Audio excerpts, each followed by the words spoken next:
Hello. Well, here we go. Hey, folks.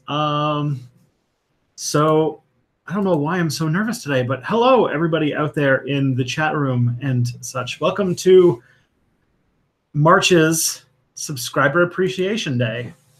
So for those who this is their first time here, which given the gravitas of my guest today, I would not be surprised that every month on Step Back, I try to say thank you to my audience by doing a Q&A where they get to drive the conversation, usually by grabbing really cool people from online communities.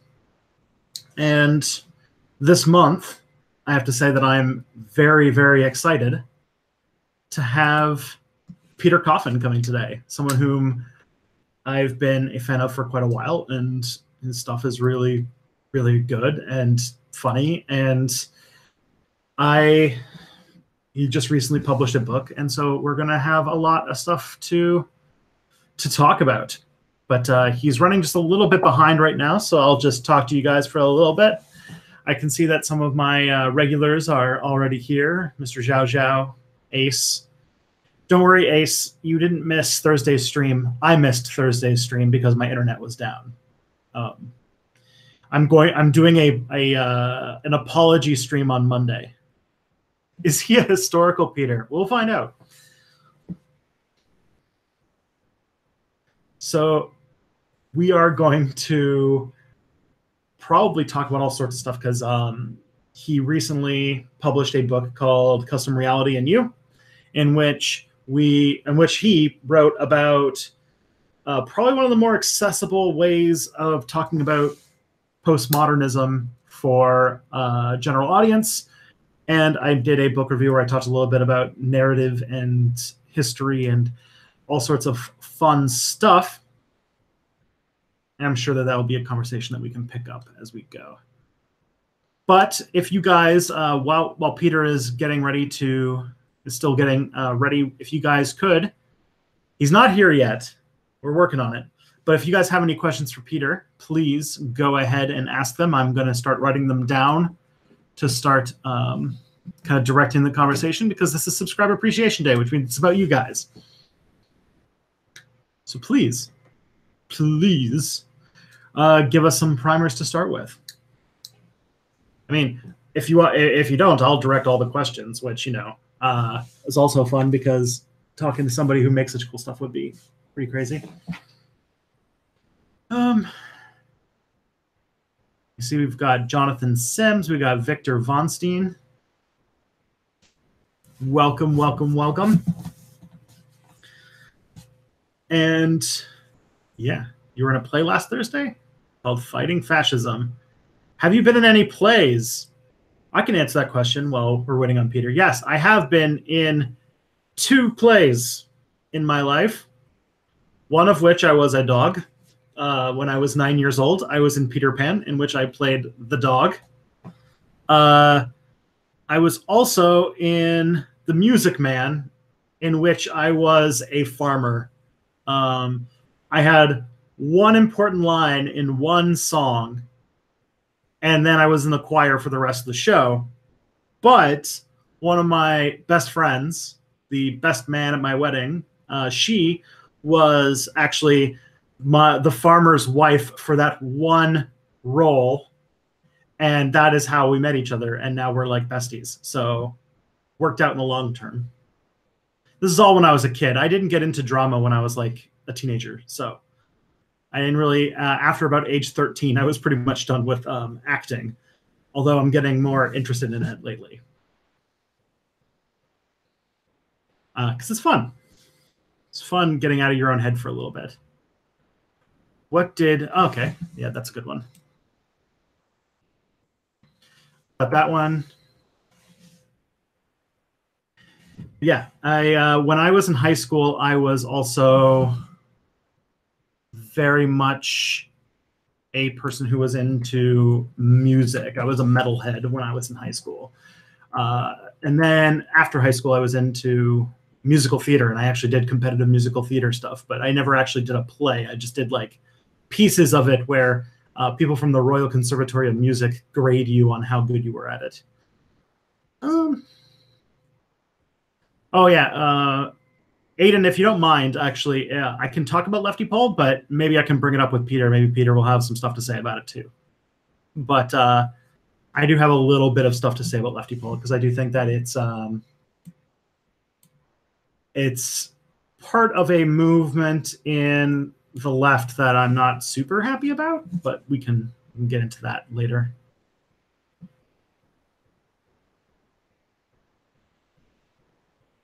Have you ever heard of a play called Rhinoceros? I have not. What do you think about the alt-right conspiracy? See, we are going on the very common threads. Jeez, all right. Hope everything's okay with Peter Coffin. He says that his DMs aren't working, which means like you might not have the link to join the call. Bro. Anyways, I think I'm going to take this question from you, Ace, as well about cultural Marxism and the alt-right conspiracy thing. But it's not so much an alt-right conspiracy. It is an old anti-Semitic conspiracy theory that goes all the way back to like the Nazis of the 30s. So it was part of Hitler's rise to power. So that's a fairly regular thing.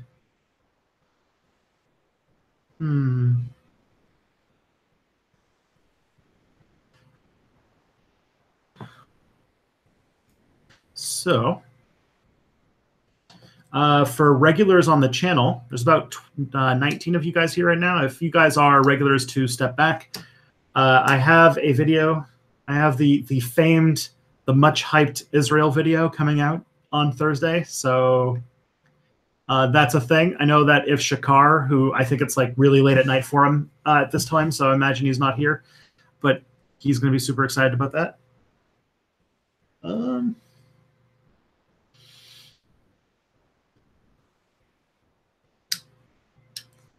And warming up the audience. Yeah.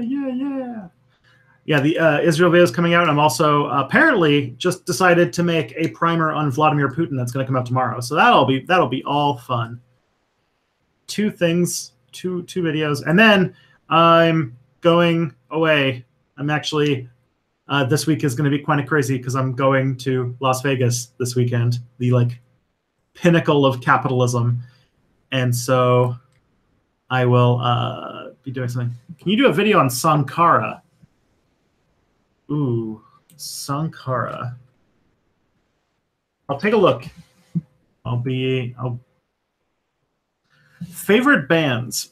It's hard to pin bands that I like anymore these days. I'm very checked out on the music scene. I mean, when I was younger and was more into bands, I think that Iron Maiden was definitely really high on my list. Not so much with the last album, the Book of Life or whatever. I actually didn't like that album very much, but I really liked Iron Maiden when I was in high school, and I was also really into some of the European metal bands like Sonata Arctica and Nightwish and that kind of stuff. That was my jam for quite a while. Is the So That Happened podcast on tonight? I haven't heard otherwise. Cody's internet's been on the fritz, so we have to figure out if I hope his internet's been fixed since last week. And if it is fixed, then I guess we will be on. So it is on unless I say otherwise. I'm in the middle of a stream right now, so I'll have to wait until afterwards to make sure. Prostitution is legal in Nevada, so talk to your wife about that first. Yeah, she's coming with me, so we're all right. What's your favorite Soviet song, if you have any? I actually sometimes... There was a period when I first got Stellaris, which is the Paradox sci-fi game, where I was playing as... I made a empire that was the Soviet Union, and I played as them, and as I was building my international space Soviet Republic or something like that, there was a whole thing about. I was listening to the Red Army Choir on loop. They have an album on Spotify, and I was listening to that on loop while I was doing the show. Did you ask Cody about the tweet where he compared black South Africans to Nazis? No, I didn't. I haven't seen that tweet. I am not responsible for the things that Cody says. I don't know if I'm not on his board with him all the time.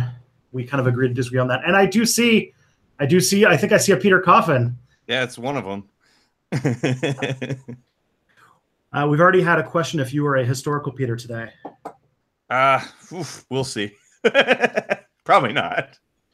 So, hopefully, I imagine everybody here is probably familiar with you, but just in case there isn't any, this is Peter Coffin. He's the creator, manager, person. He's the face of everything of the channel, the self-titled channel. Yeah. In which you run now, I think, 3 series that have to do with critique of capitalism and culture and media. And yeah, you do a documentary series, you do a current event series, and then you do an advertising analysis series. So welcome. Thank you. Thanks for having me. I'm excited to stream. I like your channel as well. I am not a history buff by any means, so it's always cool to hear lots of stuff. I'm trying to the goal of the channel is to try and take the people who say that they don't like history and realize that it's like applicable to the things that are going on. And I think that you accomplished that. Well, thank you very much. Not necessarily that I dislike history or anything, but oh yeah, I think that it's one of those things that a lot of people say they don't like because they've been taught improperly. It's very much like math, I think, in that sense. I agree. So we've got so many things to pick apart and talk about. I mean, you did write this book that I've heard about a few weeks ago now. You did a review for it, which I think that you touched on almost everything I intended to do in the book. So I was pretty happy about that. Yeah, it was. I talked a little bit about it with the audience while I was warming them up for you, but it had a little bit to do with postmodernism, and that's this kind of. I'm trying to think what the term is in Marxist theory land at the moment, but something about the empty nihilism of the current moment. Alienation. That's definitely the older term. This is more like the cultural, the emptiness. The like empty postmodern moment where people have deconstructed everything and don't really have anything to build upon anymore. Yeah, I don't know a word for that other than like the present. Yeah. Sarcastic detached nihilism, I think, works. Yeah, that works. It describes it better anyway. So to kind of get the format down, this is a show where, because it's for the audience, it's saying thank you to them for sticking around for another month for some reason. So I usually let them drive the conversation. But, that makes sense. So I've got a few things that I've been saving up. We can talk about the book once we get into the meat and potatoes of stuff. But the first question that came up, I think, is a pretty standard question for both of us, which was, your country did a thing yesterday. Which one? Like, which of the things? The teenagers have... Right, yes. Yes. So there's a big gun control protest that happened. Yes. All over. I just read on the CBC that there were like 12 Canadian cities that did like sympathy protests. I thought you were going to say there were like 12 Canadians there. Nah. I was like, that's really a news story? You know, but fortunately, it was a solidarity thing. Yeah. You'd be surprised in Canada when big things happen, especially in the American sphere, it becomes a huge story instantly in Canada if a Canadian was involved with something. I imagine Jordan Peterson has really been a problem there. As someone who actually lives about... Yeah, you're like right over by the University of Toronto, right? Yes, I live very close to the University of Toronto. I don't work there, but he teaches like he doesn't teach anymore, but he taught 2 blocks from where I live. Yes. You get that Peterson radiation. And he's on he's in the Toronto Star, the newspaper, all the time. I'll bet that's great. Yeah, I mean, they're not super sympathetic to him, but you know. Well, I've seen actually a couple of comics that the Toronto Stars published of him. I think it was the Toronto Star anyway. There was one that was like, it was accurate, like down to every single thing except for the number of patrons or however much money he's making off Patreon, and it was like from 2 years ago. I was like, whoa, he's had a plan.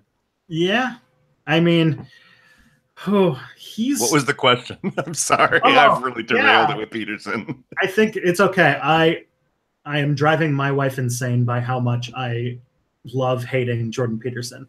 But it's really fun, to be fair. Like, I'm not gonna say like it's healthy that we're all doing this as much as we are, but at the same time, he got ignored for a really long time and was able to kind of simmer his way up the ranks. And I guess it's kind of the, hey, maybe we should have said something about this earlier. Yeah, I'm not sure if it made it into the American press yet, but he's now getting his medical practice questioned. Somebody has put up a complaint about his patient-doctor confidentiality or something about that. So like they think that he might have been talking about stuff that he's been doing in therapy with stuff. I mean, I can't say that would shock me in any way. It seems like he's pretty proud of the fact that he was at one point a practicing clinician of any type. But yeah, can you imagine just that thing about like just lying in the couch and just being like, tell me about your mother. Hi ho, Peterson, the psychiatrist here. So the question was about the I'm sorry. I'm really sorry I brought up Peterson. No, that's all right. That's all right. That's what this whole thing's for. That's the magic of streaming. It's about the protests about gun control that happened yesterday around the country, around the America. So I guess they're just asking for a hot take about it. A hot take. I was talking about on Twitter earlier. It's kind of a little bit hypocritical that it's now that we're protesting. Like I've seen a lot of like marginalized people bring up, well, you know, black people have been being killed by police a lot. There's documentaries about it that I'm sure everybody likes on Netflix. And this is not the first school shooting that's happened or even remotely close to the first. So like there's an element of that. And I've seen a lot of people very critical of that. But I've also, I guess my hot take on it is that, yes, that's true. It is hypocritical that this is finally the time that we've decided to stand up and do all this. But leftists of varying types need to understand that this is like the recruitment. Like you go there and you talk to people, you recruit people. Like, and on Twitter, instead of just looking like you hate everything, try to recruit people, try to bring people, try to inform people. Like, this is definitely not enough. There's other things we could be doing too. That, yeah, sure, it's great to show solidarity. It's a display and it's a little bit performative. And what you could do to not be performative is blankety blank, instead of this is hypocritical and bad, so we shouldn't do it. I guess that's about as hot as a take as I can muster on that. Yeah, I mean, there's like, this is a problem that has been in America forever. Yeah, I mean, you can make the case that the 1990s is the flashpoint with the school shooting, the Columbine one, but I don't know that I really think of like school shootings specifically as the problem. I think that there's kind of a gun violence problem that goes back a little bit further than that. Yeah. I mean, I think there was a mass shooting in the 1920s in which the U.S. banned assault weapons for a long, long time. And then they undid that ban, I think, a few decades later. But I think that this is one of those things that's part of the general American decay that began about 40 years ago and has been going until today. Yeah. The the best way to put it is to say the neoliberalism, but I don't know that fully encompasses it. It just mostly encompasses it.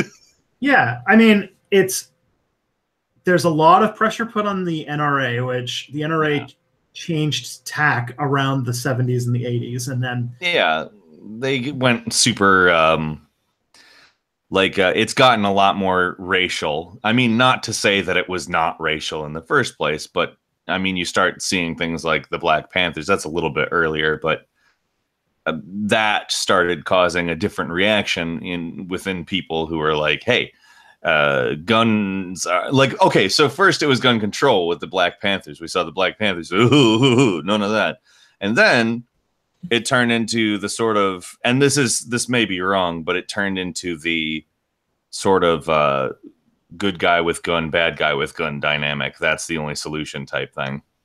Mm-hmm. Yeah, there's a period, and it's about concurrent with the Black Panthers becoming prominent.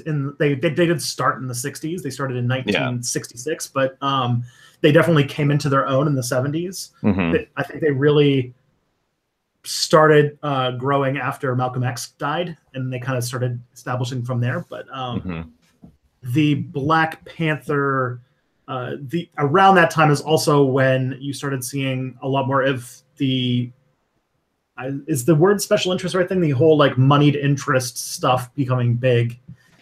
I think I try to use moneyed interest because special interest like indicates that it's not a money thing and it is a money thing. Mm-hmm. So I mean that's generally how I try to say it, but like I think in a lot of people's minds, special interests means the like special interest group, like a money and like a super PAC or a lobbying group or whatever. That being said, I mean, you could technically say that BLM is a special interest group, which is why I kind of try to avoid using special interest group. It's also kind of a dated political term. Yeah, it's term. A little bit of a dated term that kind of came from, I want to say it came from the right. It seems like that's where it came from. It was like, it was like a Reagan thing. Yeah. Well, because the special interest groups were the people pushing for like gay rights at that point, which it all gets flipped around. And that's kind of why, again, I try to avoid, I try to say just specifically what I mean when I talk about that is moneyed interest to me. So there was like a period, because the NRA has been around for a long, long time, but it was mostly like a really low key hunting group. Like it was like woodsman, huntery type people. Like Michael Moore was a member of it at a point. And that makes sense. He's from my state, Michigan, and he's, you know, a Flint native and all that. And there's a lot of rural Flint area. So you see people like Michael Moore, who, I mean, he's obviously, if you listen to him talk, you can tell he's from Michigan. You know, I'm not necessarily sure you can tell that. My accent isn't quite as thick as his, but when he talks, you can sort of hear that really, he's a very Michigander type person. And that would mean that there's about a 90% chance that he's a hunter. I'm not personally a hunter, but I get why he would have been in the NRA at that point. That was also kind of partially why Sanders's gun record was thrown under the bus or thrown under scrutiny at one point too, because it's like from another state that's very similar. Yeah. Yes, exactly. Vermont. I mean, it's literally the gun stuff there is mainly hunting. It's not necessarily as rural oriented like business wise, but there is a lot of like rural towns. It's not quite as agricultural just due to has a shorter summer as far as I may be wrong about that. I don't want to make any claims, but as far as the gun ownership goes, I would say it's probably almost exactly the same. It's mainly people who care about hunting a lot, which I don't necessarily agree with personally, but it's certainly better than the people who are like, I need my gun for the coming Civil War where the blacks and the whites will fight. Oh, yes. I actually have in an upcoming video, one that's going to come out in April, I've done a whole thing about making fun of Facebook grandpas about that. So that's a good. But yeah, there's so the NRA, I think in either the 70s or the 80s, they got a new leader who like went down this route of like baiting that kind of paranoia, and it was sort of part of the rise of the quote unquote new right in that period. So yeah, and I think that like there was a shooting in the 20s where they were able to ban assault rifles for a long time, and I think there was another shooting in Texas in the 80s but the whole famous clock tower University of Texas shooting. Yeah, I want to say that that's something I'm vaguely familiar with because it sounds very familiar to me, but I probably couldn't recite anything about it. Yeah, and it was another time where they managed. I think they managed to actually do something, or it was the first time the NRA was actually able to shut it down. Hmm. And I think that it's like what we could take like a period of where American gun control became a problem is like when the ability to do anything about the deadlier and deadlier weapons started to go away. Yeah, and the thing is as time passes, technology gets better, and as technology gets better overall, obviously gun technology gets better, and we have like stuff that people in the 1920s could never imagine. But if that law had stayed in place, how much of that would even be legal at this point? Mm-hmm. Probably not a lot, I have to imagine. If they were categorizing things as assault weapons in the 1920s, I mean, think about what they would think about half of the stuff we probably wouldn't classify as an assault weapon now. Yeah, it would be like a 5-shot bolt action rifle. Yeah, exactly. It'd be totally different. Mm-hmm. Uh, the other question that I got while we were warming up is a discussion of I did a video where I called out very shortly a group called Lefty Pole. Oh, I'll bet that was fun for a few days. Yeah, I don't know if I was relevant enough for them to catch scent of Oh, it. good. At least That's not in a good. big way. See, well, okay, the thing about Lefty Pole is I kind of like there's an element of it that I really don't like, and then there's the meme element of it, and it's kind of a I'm back and forth as like I see something awful and it's like, well, that originated Lefty Pole, no doubt. But I often also see like the Chad and the incel memes coming out of Lefty Pole just that are hilarious. They're obviously a mockery of the whole Chad incel dynamic, but they're funny. I'm amused by some of it, and I'm disgusted and horrified by some of it.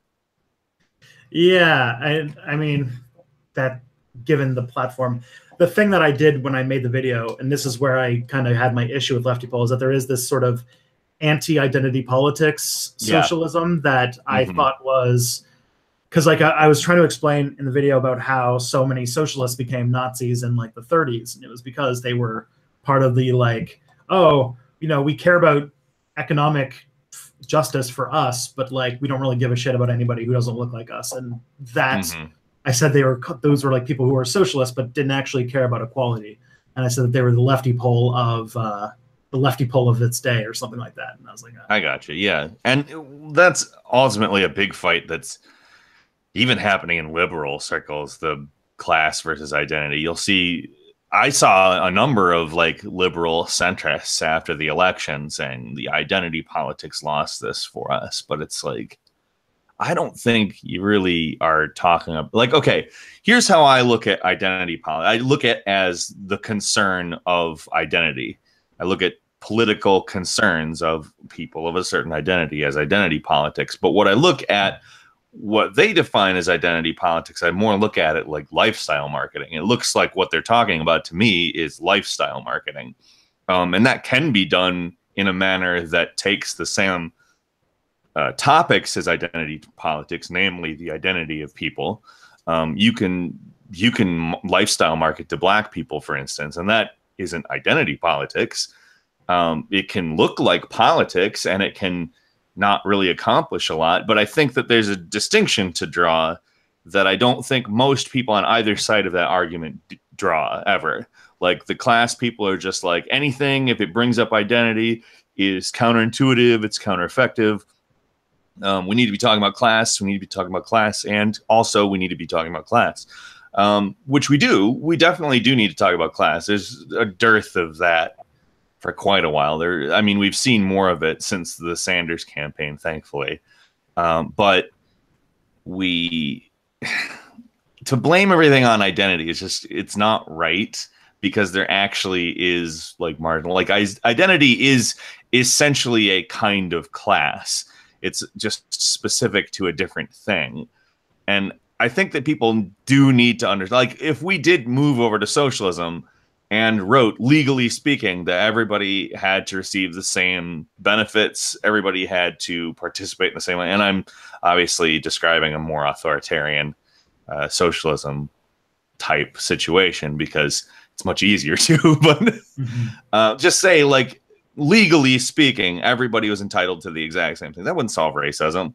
That wouldn't solve sexism. That wouldn't solve the trans problem. Like, there's TERFs, the trans exclusionary radical feminists. I like to say reactionary fascists, personally, because in my opinion, if you have democracy and freedom and the benefits that come with those things, if done in a manner actually intended to enable everyone, if you have that for one class or identity, it's not that. It's just it's basically just like making a privileged class, and then, as far as I'm concerned, acting basically like fascists for everybody else. Because if you say, like, hey, you're white, you get socialism, and the black people don't, you're kind of a fascist, in my opinion.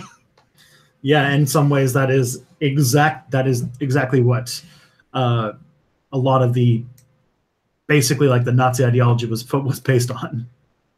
Well, yeah, I mean, if you look at the Nazis, it's not as if they didn't have social programs. They did. They had actually quite a few of them. If I recall, and you obviously know the specifics of it, but I've read about it more than once, and though I don't have an incredible memory for specifics, read about more than like a healthcare program. There was, I believe, a pretty robust unemployment program. Just a number of them, and it was specifically for the Germans, you know. Mm-hmm. Yeah, and that's fairly common. Like, it wasn't like we say that, like, the Nazi regime was a far right movement, and it was, but it wasn't like they were the kind of far right that was super gung ho about capitalism. Yeah, I mean, they did privatize a lot of things, and that was, I mean, it did depend on their fealty, basically, to the Nazi regime, whether or not they would give you this sort of cartel level of autonomy.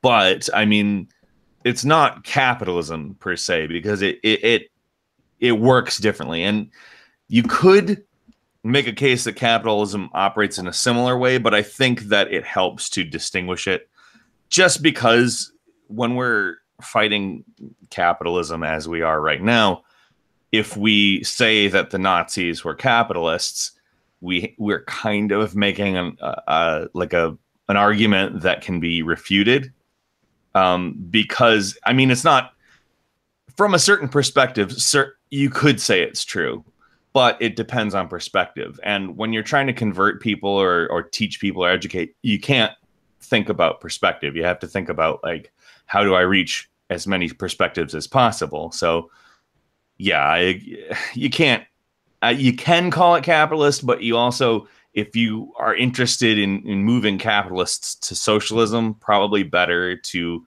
let the Nazis be Nazis. Yeah. I did. I would probably say, and this was kind of my thesis about fascist movements, is that it is a natural outcropping of the sort of internal inconsistencies of capitalism hitting a peak point, hitting a point of no return.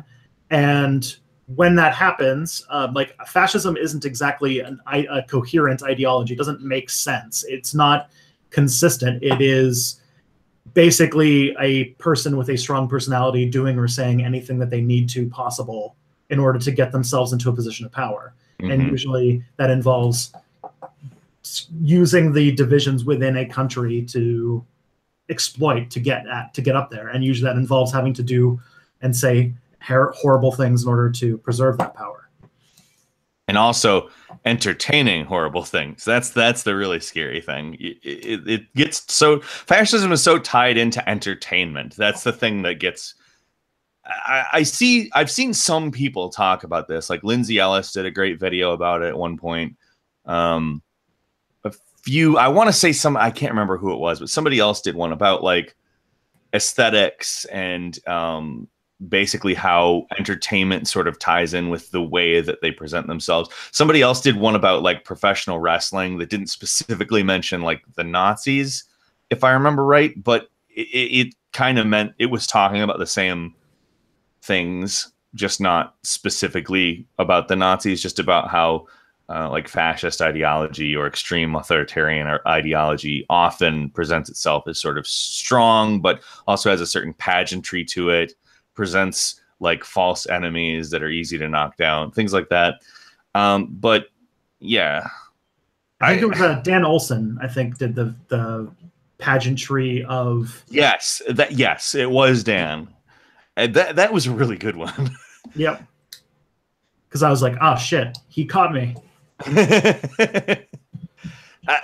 I'm glad that you remembered who it was, and I did.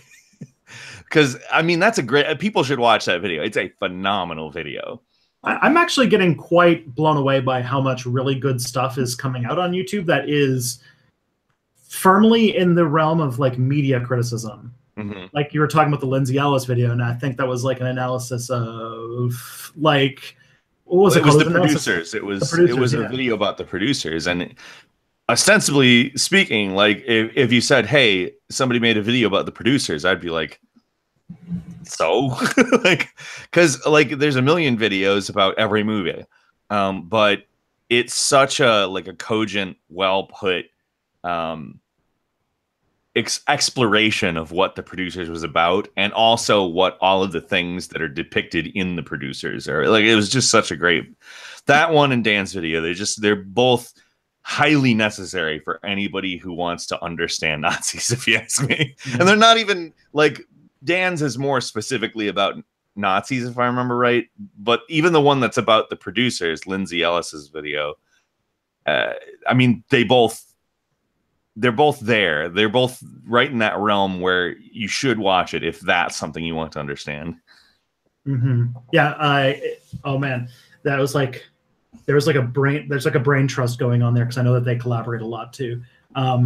I remembered because I was so jealous, and I was like, I'm going to become friends with these people, because at VidCon last year, I actually saw like, I guess now they've become infamous for their photo or whatever. But, Brunchgate you're referring to? Yeah, I saw the Brain Trust go by, and I managed to chat a few of them up. But I was like, oh, I need to Twitter more after this, which is the last thing anybody should ever say. But I was like, yeah, I'm gonna spend more time on Twitter to get these people to know who I am, so next year I can be part of Brunchgate.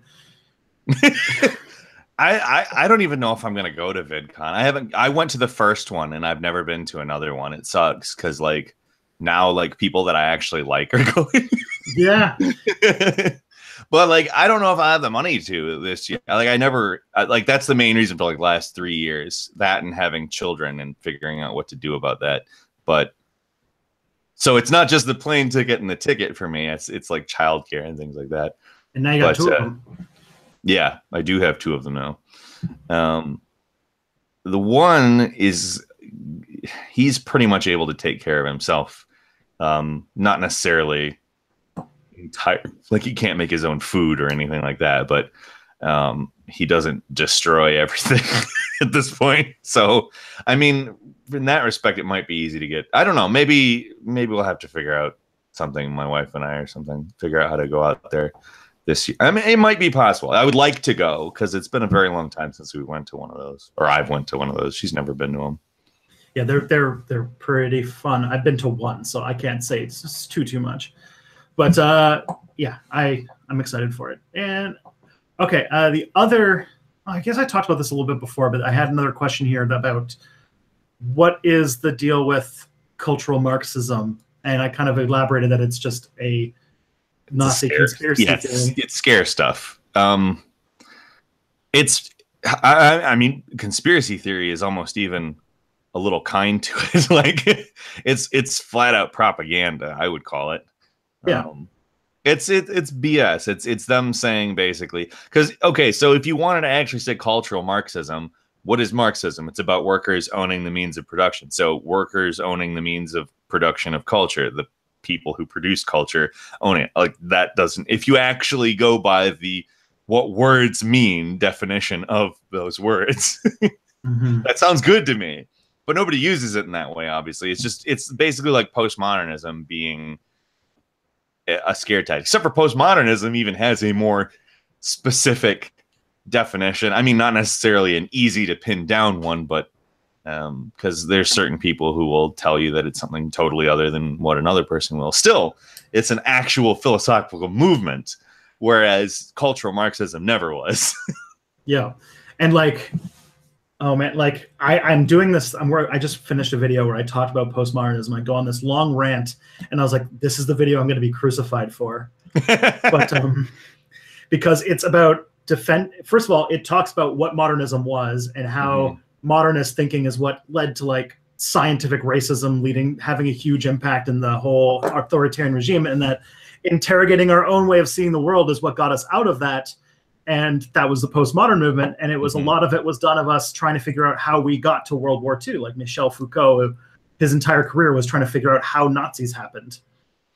And I don't know have you read Foucault? I've read a couple of his books. I've read Discipline and Punish, and I read them for comps. So like I read them in like a pile of like 100 books that I had like maybe a day to absorb as much juice from as possible. Well, it's hard to remember it anyway, even if you read it detailed, because they're long books about one topic. They really get everything. But the one that you mentioned, I think, is probably one of his better ones. The prison system at the time, the mental health system at the time. I wouldn't even really say at the time, maybe just both of those things, period. Pretty well are nailed down in those books. But I mean, it has nothing really to do with what people criticize postmodernism for. I think ultimately that's the answer to the cultural Marxism question as well. What people use it for, to criticize, or rather more to brand, has nothing to do at all with what the actual term itself is.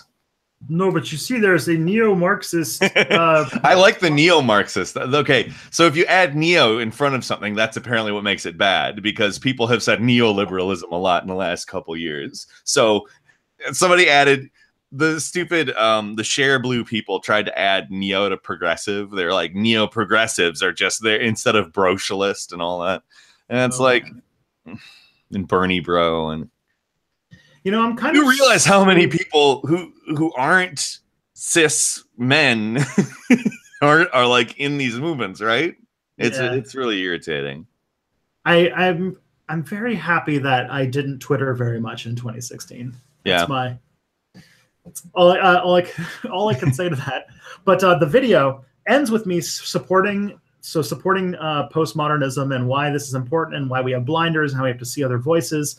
Defend intersectionality, and then end with a reference to a prominent women's studies scholar. And it's like, oh man, I'm doing all the things at once. I'm going to die. Yeah. So I made a video about armored skeptic and postmodernism. That was a while back. It was, I want to say probably about a year ago. I was doing a different series called Last Nightly, which I was doing something similar to what I do on Many Peters now, which is just basically a single topic sort of. That thing you said you were going to do every night. Yes, exactly.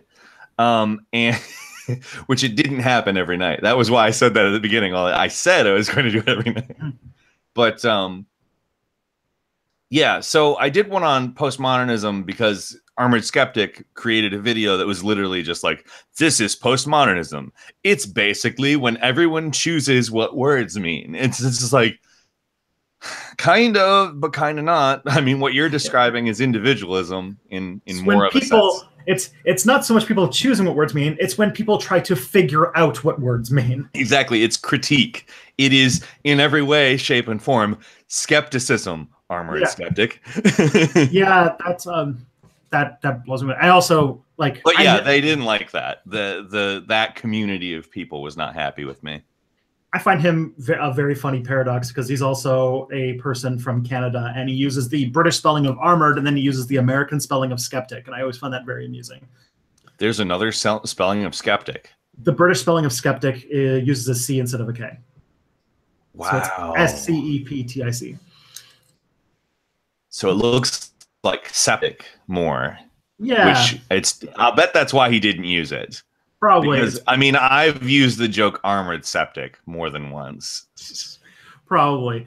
Uh, um, I so mean, yeah, just from a physical shape of the word, it looks more like septic without that's the K true. there. That is true. He may Um, not be thinking of it from that perspective, which is postmodernism. mhm. I'm like the worst. Like in Canada, like in American English and British English is kind of interchangeable, and Mm-hmm. I'm the kind of worst of being really like I very de-Americanize my writing, and it's really That's annoying. fair though. Like, well, we're pretty annoying as it is. But it also eternally annoys my wife, who's an immigrant from America. Ah, so she's reading all the British spellings of everything.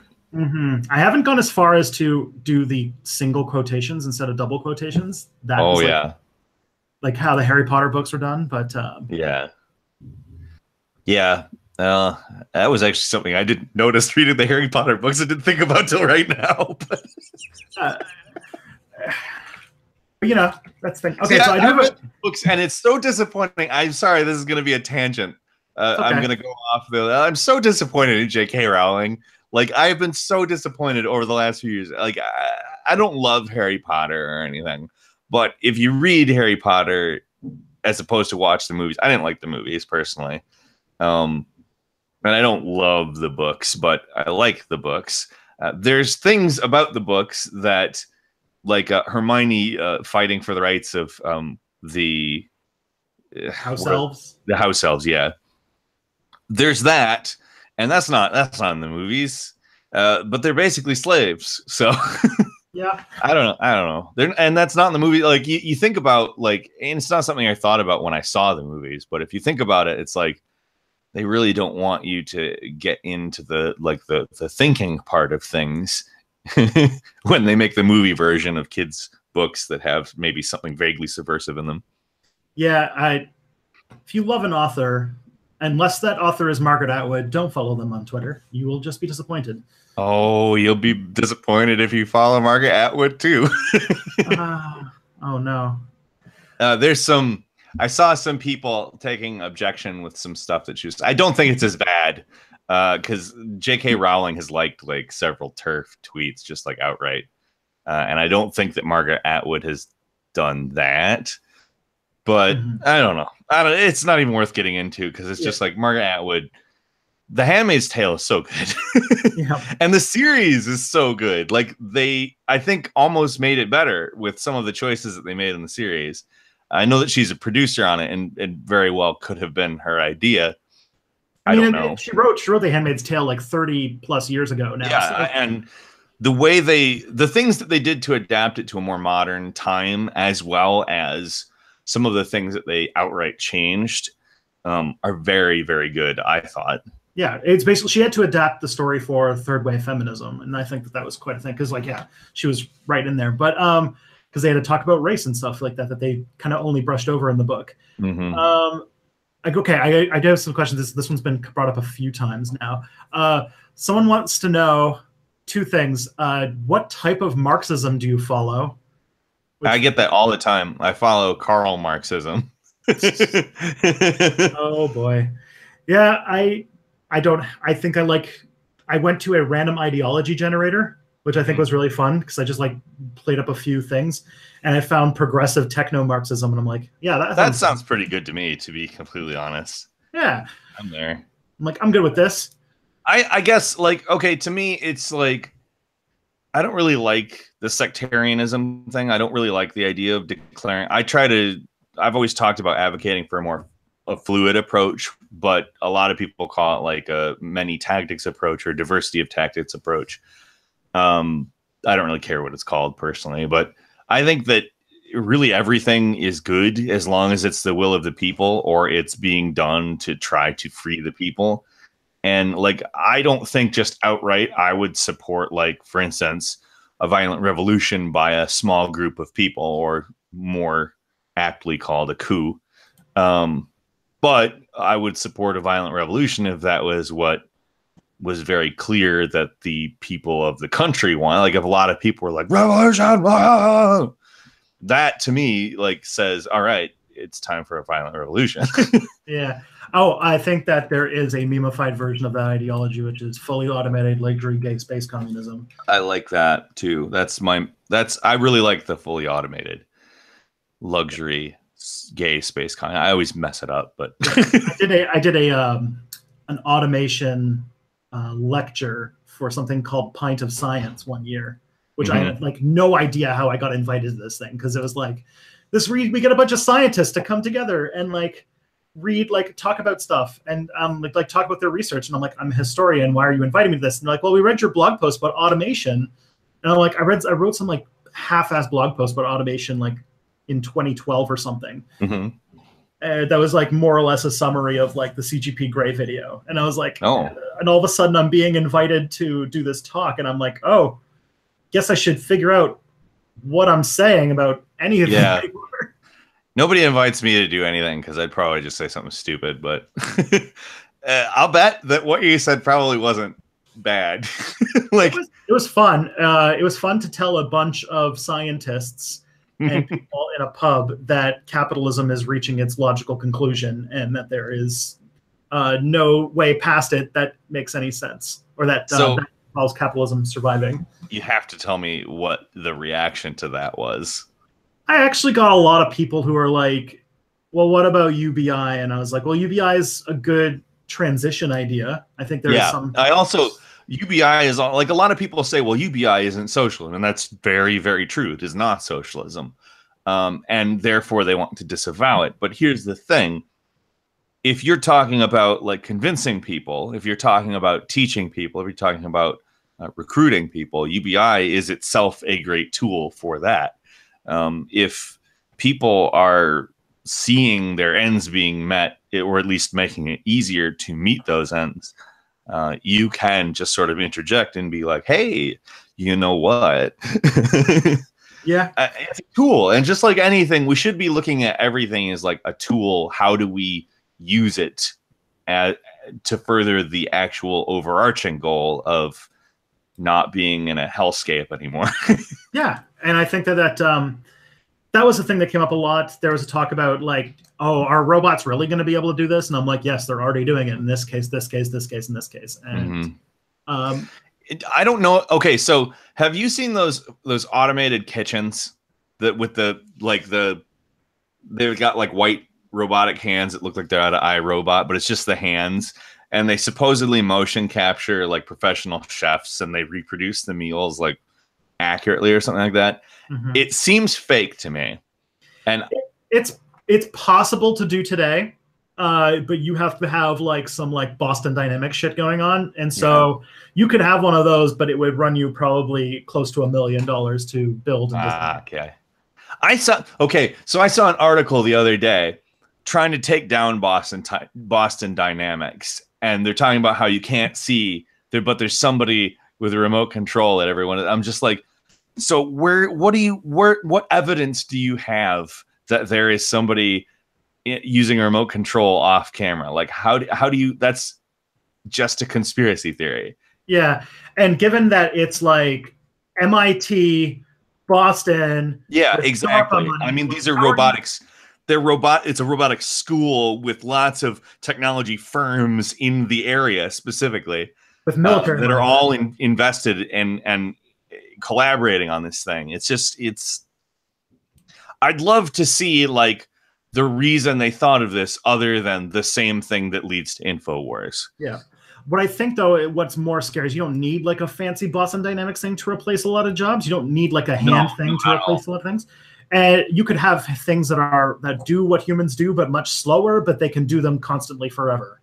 Yeah. And see, that's the great part about automation. Obviously, in capitalism, there's not a lot of love for automation, but the great part about it is that it doesn't have to sleep ever.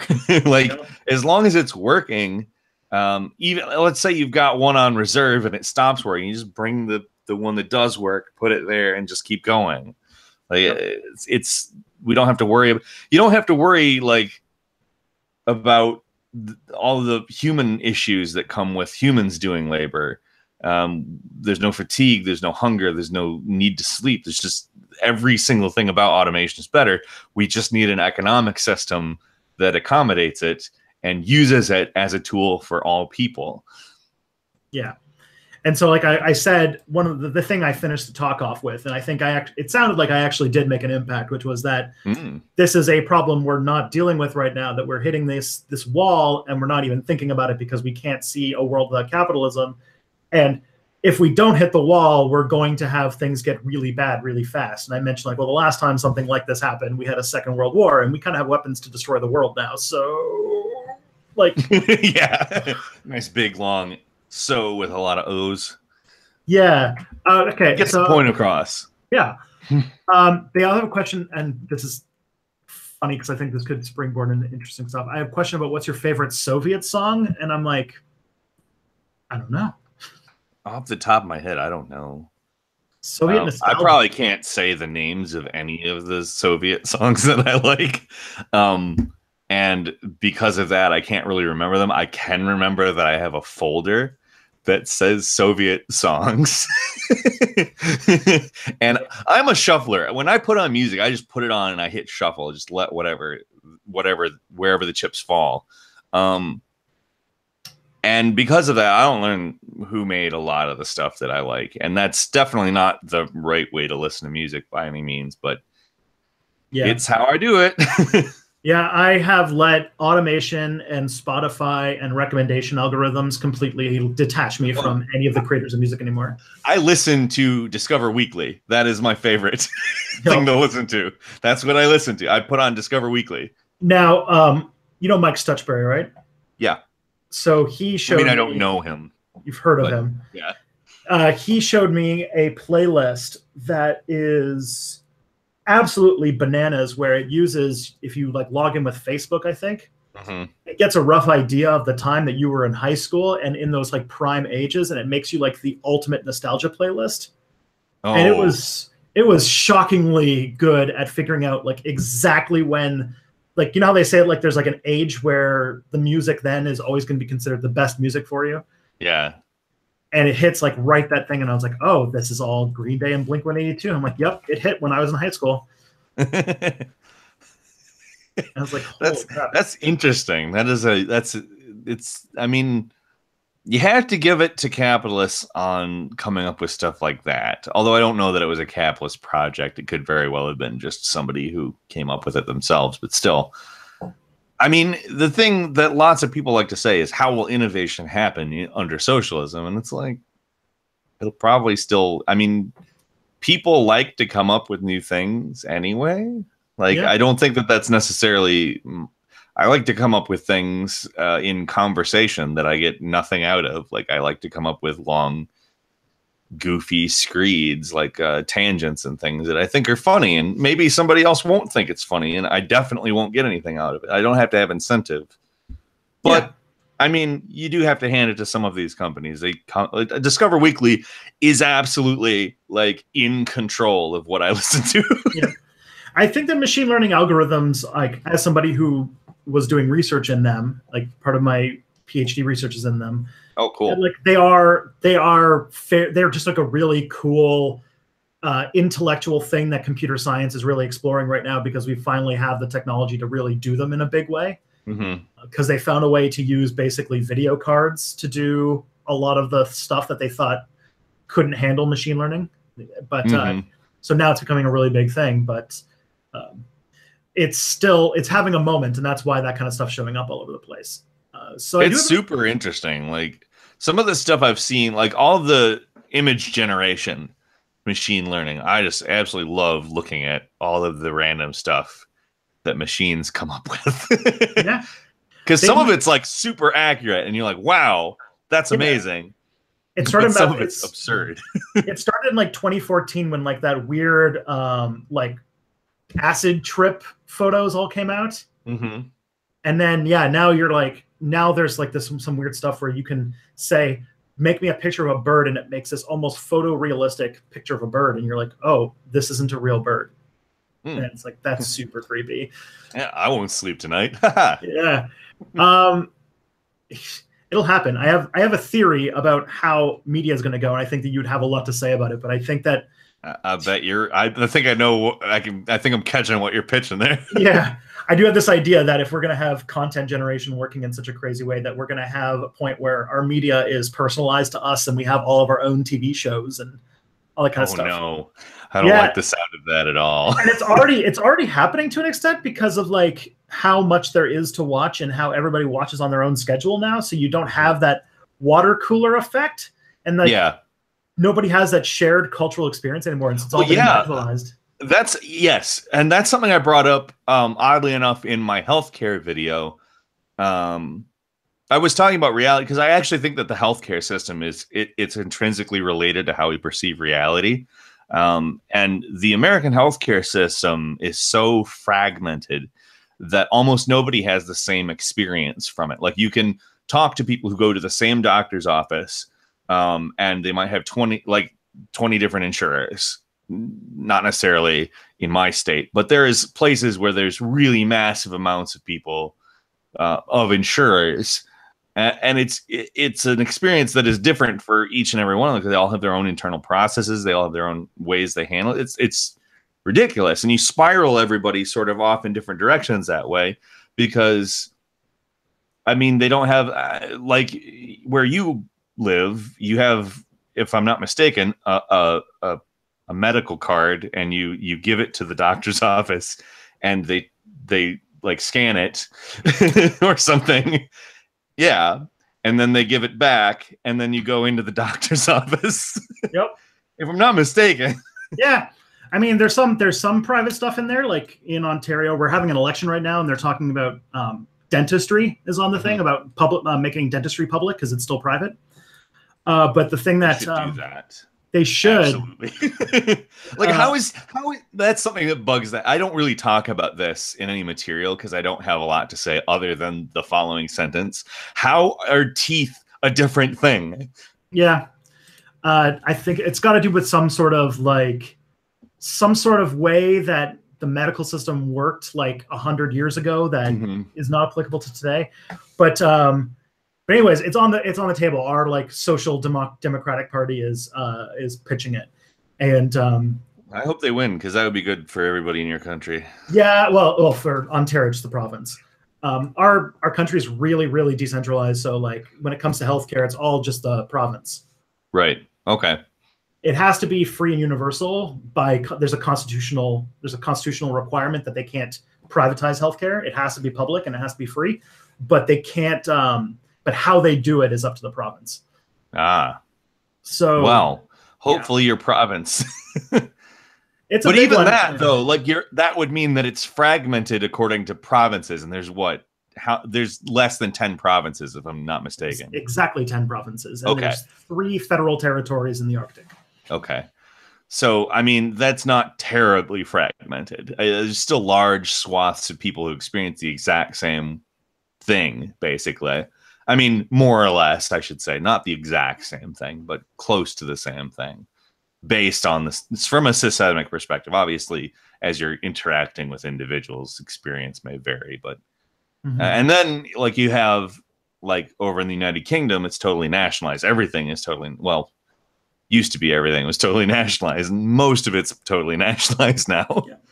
But I mean, that's something that kind of anchors people in a similar reality because it's just a fact of life. You have a thing that everybody does. Like if you're sick, you go in, you do the exact same thing as anybody else does. And it's things that, while it's not necessarily great to have like individuals standardized or anything like that, to have certain experiences that are just utterly standard for every person, I think is a big benefit for people.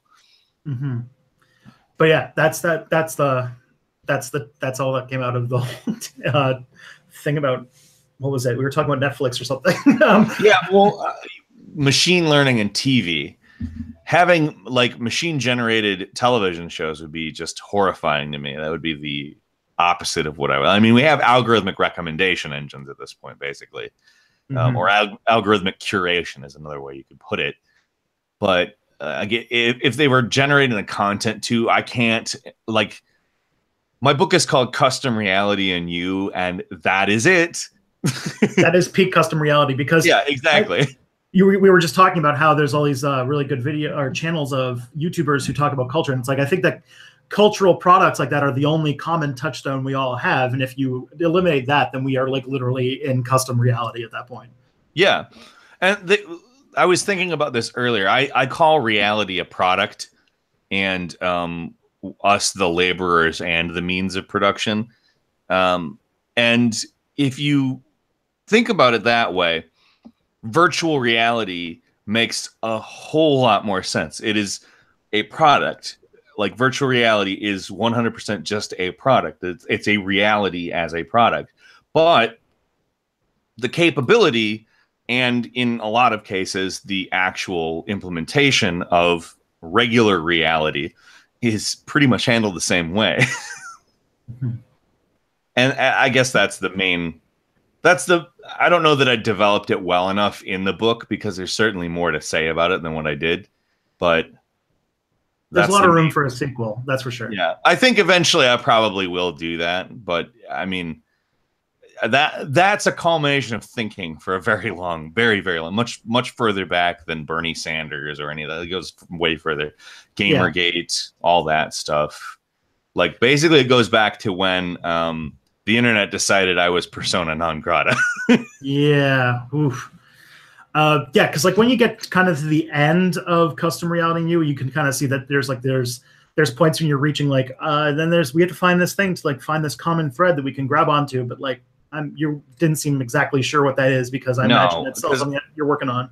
Yeah, it's stuff that it's really going to be hard to do because if you think about where we are right now, it's so like just systemically nothing like what we would need to do something. Like it's just we're further and further from, like even within the left, people who ostensibly should understand the idea of collectivizing power are just like further and further fragmenting. Like, oh well, these Marxist Leninists don't like this as much as I like it, so I'm the better Marxist Leninist. Like it's getting to that point where the Marxist Leninists are even like splitting. Yeah, it's not. And I'm not a Marxist Leninist. I wouldn't call myself an anarchist or I would say the closest thing you could probably call me is a libertarian socialist, just because it's very, very generalized. And I like general things much better than I like specific things because it leaves you room. Because I don't like not developing as a person. But anywho, the general thing is that the left is fragmenting too much to be effective in the stated mission. What we're like, we talked about the march earlier, and yes, it is kind of hypocritical that people are marching right now over, things that maybe should have been marched about much earlier, or specifically marching about like black people being killed by the police. That should have happened, and in no way do I think that shouldn't have happened. But like, it's happening now, and what we're doing instead of, reaching out to people who are in favor of actually doing something and sort of trying to pull them into a more generalized leftist ideology, we're like, those fucks. And it's not going to get anywhere. Like, we're going to fail if that continues to be the prevailing mode of operation. Yeah, I feel like that it would just be great if everyone could acknowledge that everyone is a little bit hypocritical, even in their politics, and that we can kind of just go from there. I totally agree. It's that there's something that everybody is hypocritical about, period. There's no way around that. People are inconsistent. Lives are like things change in a person's life as well. Like maybe the reason why this action has happened this time around has to do with the fact that it was actually covered by the media, and that's not entirely the people's fault, is it? Yeah. I mean, that would say that the media is more racist than the people. Not to say that there isn't some underlying racism in people, and not to say that the thing is the people who criticize these marches aren't wrong in any way, shape, or form. They're correct about everything they're saying. It is hypocritical. It is too late. It is, but I mean, it's happening. Like, we should be like, instead of trying to extricate these things, we should be trying to integrate these things. and we're not, and that's scary. Plus, this is a movement led by like teenagers. The fact that teenagers are doing this is amazing. Yeah, and you know what? This is something else I was talking about on Twitter. The proposal that they came up with is not good, but there's tons of people that are just like attacking these kids for like saying the police should have more power, or that mental health should be more of a determining factor in whether or not somebody can get a firearm. And those things are inherently bad. I agree with the criticism, but let's not attack these kids. They're 17-year-old kids who don't have the life experience that other people have had. It's just like, yeah, how is this how we're working? Yeah, we're doing the same thing that like everybody is doing. Like we're doing a neoliberal version of all of the little ideologies that we have. We're making them into lifestyle marketing. We're making them into a thing that a path that you can follow and find more and more people that are exactly following those standards. And it's not good. Mm-hmm. Yeah. I think that like, yeah, you gotta, I can't put an addendum on that. All right. I have a really, there's, I don't know. I have the attention deficit hyperactive disorder, and I use it. I have it too, so that's why we've gone crazy today. So another question that somebody asked, and this is the Great Dutchman from the Step Back Slack, which is a thing that exists. Oh, nice. That rhymes too. I like that. Yeah, I like it. That's good branding right there. And someone asked if they could ask Peter Coffin what you think about the current education system and how fascists gain power, which is very much lacking. Let's see. The only thing anyone really is taught is the Enabling Act. I'm not exactly sure what this whole thing is, but okay. About the current education on how fascists gain power and how it is lacking. So this is a person, he's talked to me a few times. We talked back and forth, and he's doing research on neo-fascist groups today, like the ISIS and the alt-right and internet skeptics. And I guess like probably asking about, is there something that's currently lacking in education about how fascism comes to power? Well, I mean, the education system, public and private, I mean, we can talk about public and whole stream in itself. Yeah, I was going to say, that's like, we could go off on what's wrong with just that. But I mean, at a base level, one of the biggest problems is that the education system is really designed to generate a workforce. It's not really designed to generate independent thought or anything like that. It's not generated. It's not okay. So I like to call, a lot of people like to say things just like a group of people is automatically collective, but I don't think that. I think that a group of people who all think the same thing and are all basically friends or associates based on the fact they think the same thing. I call that a validation gang. And it is basically the individualist version of collectivism. And that's what they teach. That's how you're taught to collectivize in high school. The clique thing that happens, you fall in with a group of people who are similar to you, not necessarily similar in the ways that you would talk about with human people. Like what I mean, like, is opinion. You end up with, the goths end up with each other. Liking gothic metal isn't necessarily a thing that determines your personality traits. So you'll find a bunch of variety in that. But I think it does a bad job. It funnels people down that path where they think validation means friendship. And it funnels people down the path where they don't think about, collectivizing power. They just think about, becoming part of these groups because it's validating. So from an individualist perspective, you get what you want out of a group, and that's that. There's no reason to be in a group of any kind other than that. And I think that that's something that high school specifically reinforces with the dynamics that have evolved. I don't know that it's necessarily intentional, but that's the dynamics that you see in every high school. It's just how it is, because I don't know whether it's structural. I've never really analyzed high school personally, but. And it's so different in so many different places. Yeah.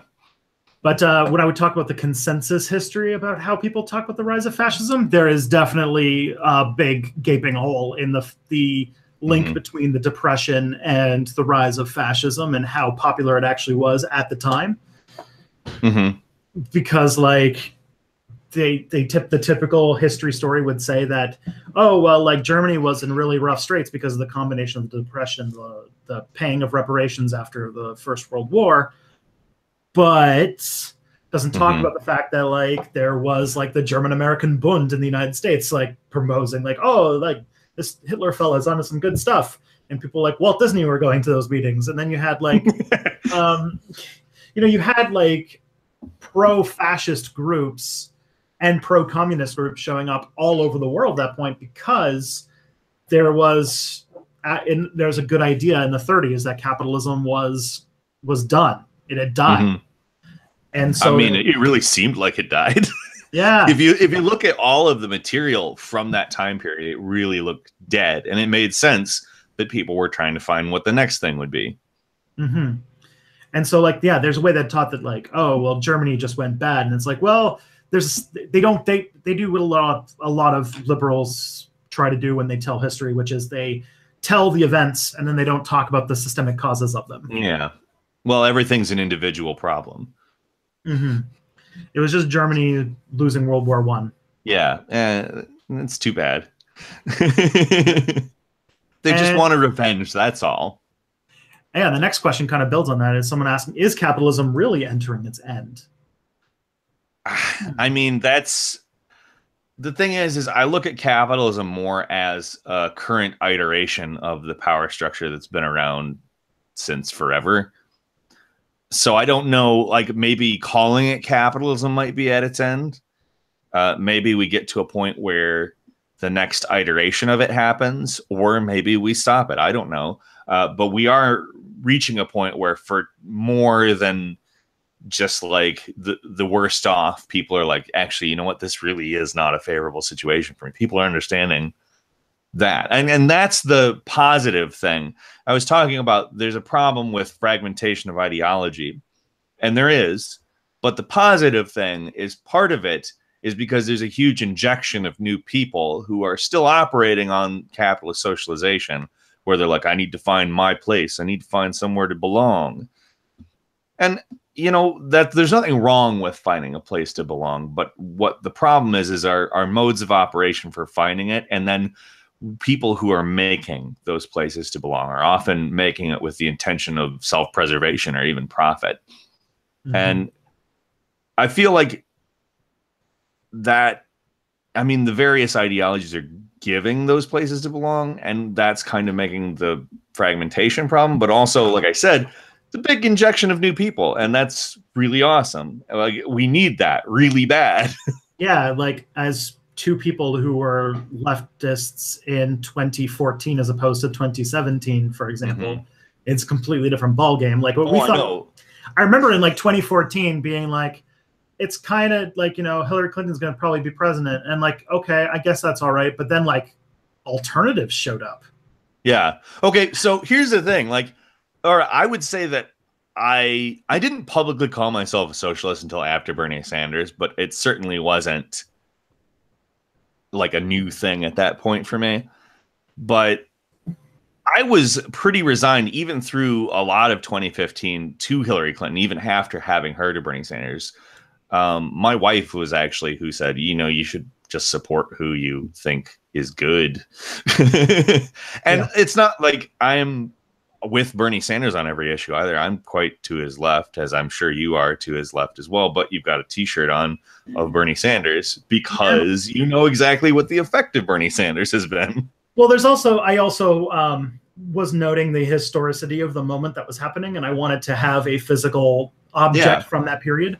I feel like it really helped out the actual left, Bernie Sanders. And you know, here's the other thing. Like, I'll probably, if he runs in 2020, I will most likely support him without a lot of question. And I'll acknowledge that, yes, there's a lot of things that I'm way to this person's left on, but look what has happened for the left. I mean, yes, we have a lot of problems we have to solve, specifically the fragmentation one, specifically the snark at the, like, there's a lot of problems. I shouldn't even try to list it. Yeah. But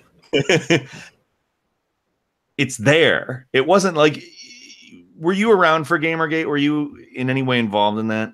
I was on the internet, but I was not a content creator. Mm-hmm. I guess I had a YouTube channel, but it had like 900 subscribers and nobody watched it. During Gamergate, like I was in contact with a lot of the more prominent names to it, and all but a few of them like were kind of very, something that always rubbed me the wrong way was hearing the phrase equality in our industry, or, you know, women in games, or like just like there's a qualifier in it, in games or in our industry. And it's like, you do realize that's not going to solve the problem even in your industry if you're you know what I mean? Yeah. And nobody listened to anything I had to say on any of that, because, like, you know, some of them were CEOs, some of them were, you know, entrepreneurs, some of them were really like heavily capitalist people, and they didn't really care for any of that. Like, when they talk about equality for women in gaming or in tech or anything like that, it's entirely possible they mean just having a women CEO.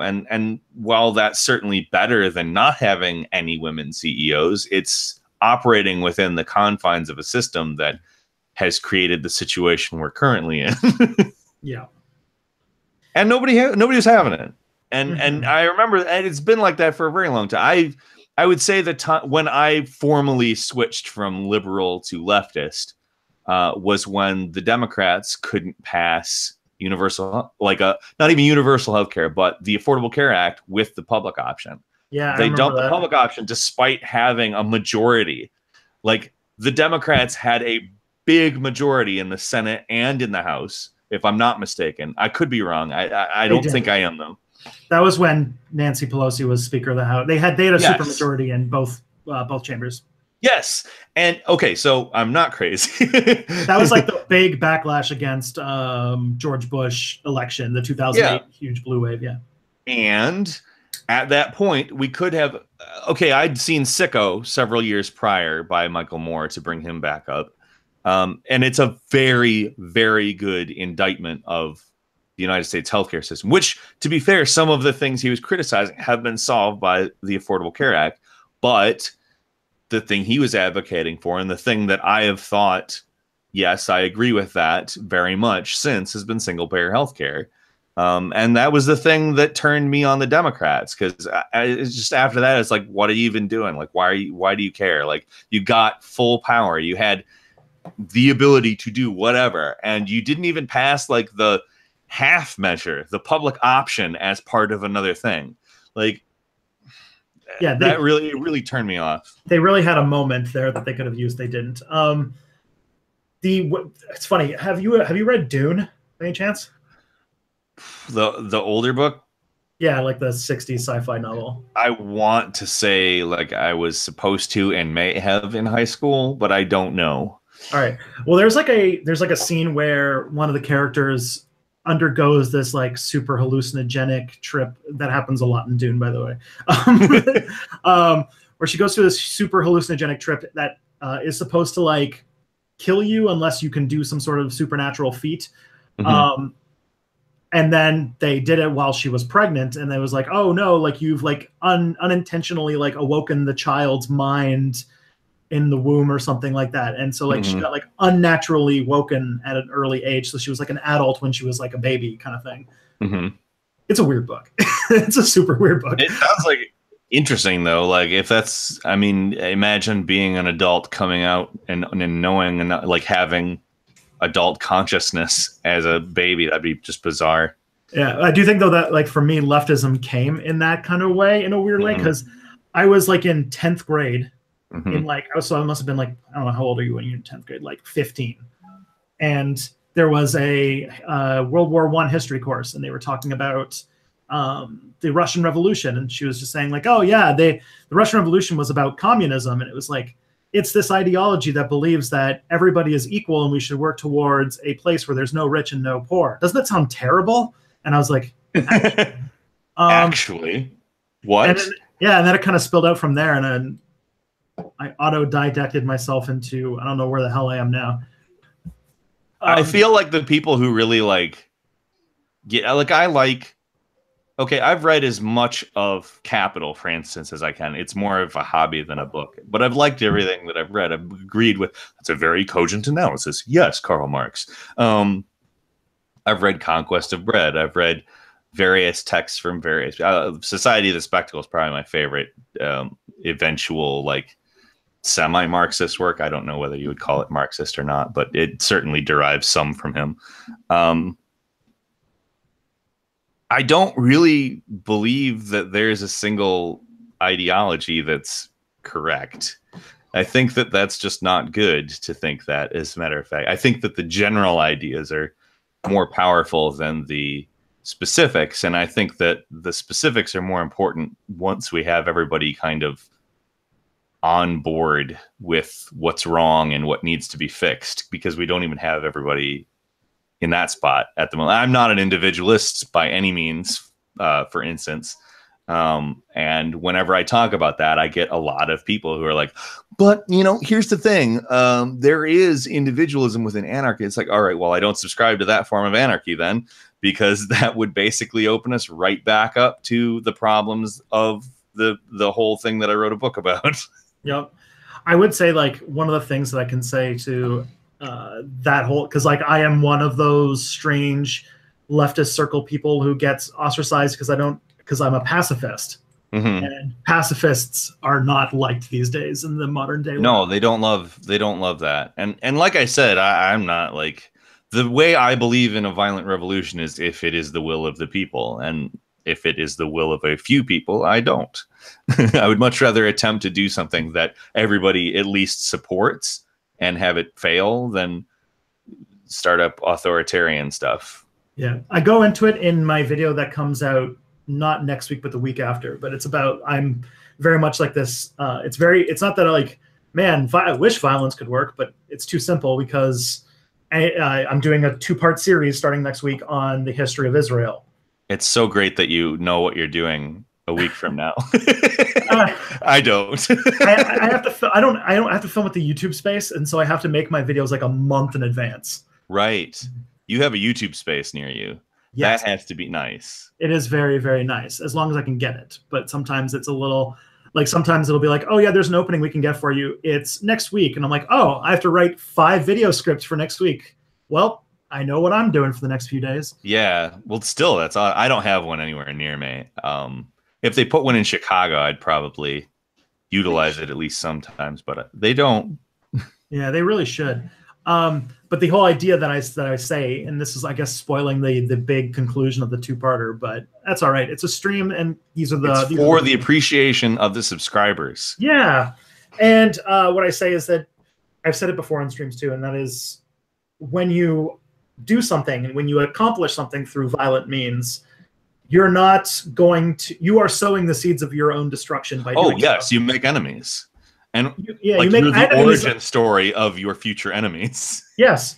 And by doing so, no matter how just and righteous and egalitarian your motive might be, you are going to make people who are going to hate your ideology because they have personal vendettas against the things you did. For example, look at how many people, like, one of the things I'm sure as a leftist who makes stuff on YouTube that you've probably gotten, I'm a person who used to live in the USSR, and I hate communism. Oh, yes. I've gotten more than a few of that. And it's because... Well, Ayn Rand is that person. Yeah. That person is eventually developed into Ayn Rand, except for it happened, 50, 60 years ago. Yeah. So, like, and there is a way to say that the Russian Revolution, no matter what ideals were behind it, is partly responsible for making Ayn Rand. Yes, absolutely. And the fact that, the thing that sucks about that is it assigns blame in a way where people will just absolutely lose their shit. But at the same time, you have to understand it from not the perspective of you make enemies by... I said it makes enemies, and somebody was angry at me that I said it makes enemies. Like, well, if they're enemies, you shouldn't want them. It's like, no, I mean, like, it literally constructs the enemies. It creates them out of nothing. Mm-hmm.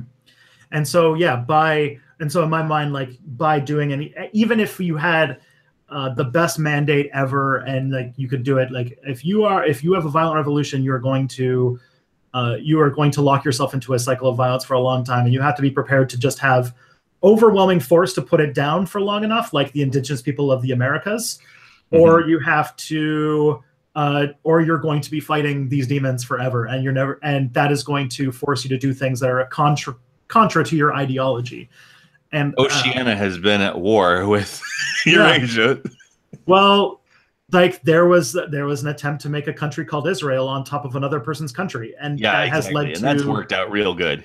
Yeah, it has been 70 plus years of non-stop violence, because by doing one thing, they are creating the enemies, and then the other side does something, and it creates enemies, and it creates this non-stop cycle. And you can't blame anybody either. Like, as far as I'm concerned, the regular people of Israel have just as much right to be there as anybody else, but it's not them that's the problem. It's the nation of Israel. It is the borders. It is the fact that the land is also, or was also, or is also like, that's the problem, is you can't even really define that. But the problem isn't necessarily any single group of people or individual. It's literally the concepts of it, and they're incompatible.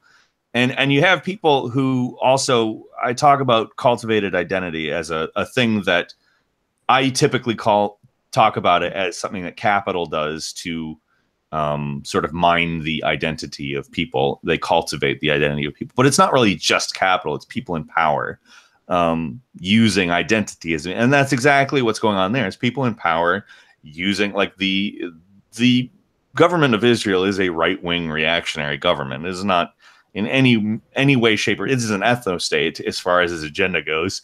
It's not a good thing, and it's using identity in every way to sell that as something else. And that's kind of the thing that you'll see a lot of people criticize identity politics for, to tie it back into that other thing. But it's using individuals' identity as a means to sort of access them as a means of support. Yeah. And in both Palestine and Israel, there have been a decades-long campaign to dehumanize each other. Oh, absolutely. That's part of cultivated identity, as a matter of fact. You kind of have to define an enemy, whether it's a thing. Oh, man. Have you read Primal Branding? I have not. You would probably love that book. It is written from a branding perspective. Yeah, from the opposite. See, that's the thing. I've tried to find a bunch of books that talk about this stuff. And there's no book that talks about it from the perspective of, hey, what marketing is doing is bad. They're all like, marketing is great. Here's how you do it. Yeah, but this one is weirdly honest, because it's trying to use anthropological stuff. Okay. And one of the things that it says is part of making a group is to make a them. So exactly. So there can be an us. There can't be an us without a them. Otherwise, it's just everybody, and everybody is actually exactly how we should view everybody. But we don't. I mean, it's interesting. Like I said, capitalism is the current form of this hierarchy, and all of our criticism has to be applicable to the current form of the system. But it's stuff that spans back further than that. And I think that that's something a lot of people, I've been recently getting that question a lot. Like, well, you say this is capitalism, but it's something that went on before capital. Well, capitalism is an iteration of the hierarchy that existed prior to capitalism. It's not like people like to say the aristocracy was dissolved. Was it? Yeah. I mean, yeah, it's feudalism with factories instead of farms. Yeah. And more atomized feudalism. Yeah. I have a question. This one we might we might have nothing to say, because it asks if we have pre-knowledge, and this is about Milton Friedman's view on education finance, which I do not know. I don't know. The name is familiar, but Milton Friedman is the monster who is basically the intellectual mind behind Chicago economics and. Oh, okay, yeah, I gotcha. I probably don't have anything to say about it, but they basically. Chicago, and really just Illinois in general, is politically a huge minefield. They defunded a lot of public stuff, like the public schools have been defunded horrifically there. And if we're talking about education, that's actually about the limits of my knowledge. I'm talking about the Chicago School at the University of Illinois. Milton Friedman is the intellectual father of Tea Party type, like ANCAP. Right. He is the ANCAP intellectual father. Okay, yeah, I get you. I have no idea what he says about schools, so I can't really speak to him that much. Like I said, as far as Chicago goes, the extent of my knowledge of that, I've never lived in Chicago or really have friends from there or anything. Yeah. It's a nice city. I've been there a lot, but that's about my. He's also proof of the only the good die young type thing, because he's like 100,000 years old and he's still like saying horrible things from his like retirement mansion. Bernays, Edward Bernays, the guy who wrote Propaganda, lived to be 104. Yep. It's evil. Evil is good for your health, apparently. It's amazing. Do you think automation will allow human beings to change their own meaning? I kind of, yes. I think, well, it won't necessarily enable human beings to change it, but it will enable the system to change it. I sort of look at meaning as reality. I feel like what we perceive reality as is kind of the meaning or the product, if you want to go in more strictly economic terms, of humanity. It's the thing that we make is reality. And reality is kind of a thing we came up with too. So we really make reality. But if we hand that over to automation, then it does the best reality for you, so to speak.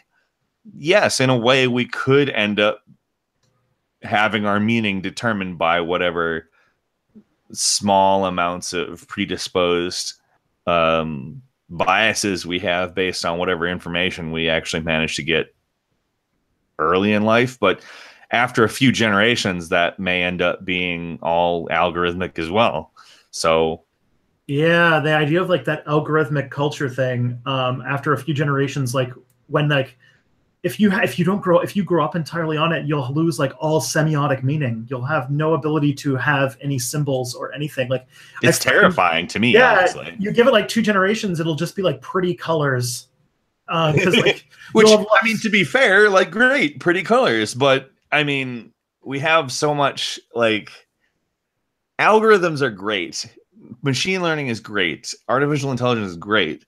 But the incentive is to use it to profit. So the incentive is to use it as much as possible and without any ethics, because there is basically nothing regulating it at the moment. It's just something that... So, I mean... its interfacing with the actual physical world is regulated because it can only operate within certain confines. But within, like if we're talking about the world within these virtual spaces or what have you, there's stuff that we really haven't even thought about at any point. And I, like I said, haven't thought about it. There's some really good dystopian fiction ideas in I hope that leftists understand that that's a good place to go for dystopian fiction, because if they do use I've tried to write fiction novels for over a decade, and I realized, hey, you know what, I'm just going to write a nonfiction book, and that's that, and it actually worked. But people who want to do like fiction, and specifically dystopian fiction, need to understand that automation is an amazing thing to talk about, because it perfectly illustrates what's wrong with capitalism, in that if you follow automation and capitalism to its logical conclusion, it's basically the eradication of all that is human. And if you follow it to the logical conclusion in a system that's literally designed to be fair and equitable, it is assistance. It is not like, we don't give it actual legitimate intelligence, for one. We don't just try to push it as far as we can, because the point is to benefit the people as opposed to be the first to the thing. So I feel like it's something that fiction writers, specifically ones that can finish books, not like myself, should try to do. I've tried to think of stories like that, and I can think of the exposition to one, but I can't think of the actual story. despite all that I know about narrative structure and despite all the YouTube videos about what makes a good story I've seen. It's not my thing, and I don't think it ever will be my thing. Yeah. But anybody who's out there who that is your thing, hit automation and capitalism. Yeah, part of when I talked about narrative and the power of stories in my review for Custom Reality and You, one of the discussions that came out of that was about like one of the things that leftists really need to do if they want to really make, like, if you want to be the success that we want to see, you really can't do worse than like being a good storyteller and writing and like making good cultural products in this mindset, because we need like big cultural changes right now, which would require, I mean, this is literally cultural Marxism. Yeah. No joke. But even more seriously, like, I wrote a nonfiction book. In a lot of ways, I've had people tell me that it's very philosophical. I've had people tell me that it's very not philosophical. I've had several different opinions foisted on me privately by people. I've had some people think it's very intellectual and some people think it's very non-academic. And I think that it mirrors whatever the person wants out of it, which is, I think, part of the intention. But anyway, you can only get so much out of text that isn't about like something you get emotionally invested in. And I tried to make it so that you could get emotionally invested in the book. And I think that that's the reason I've gotten so many different descriptions of it back from people. But you can only go so far in describing mechanics of things. People who can make fiction can do so much more. They can give you an example of how it might play out. And it might be obviously a biased version of how it would play out, but it's something that somebody can understand inherently. Like, there's symbolism, there's action in the place of words, things that they work more to the various signals that you take in as you observe something, as opposed to when you're trying to learn something.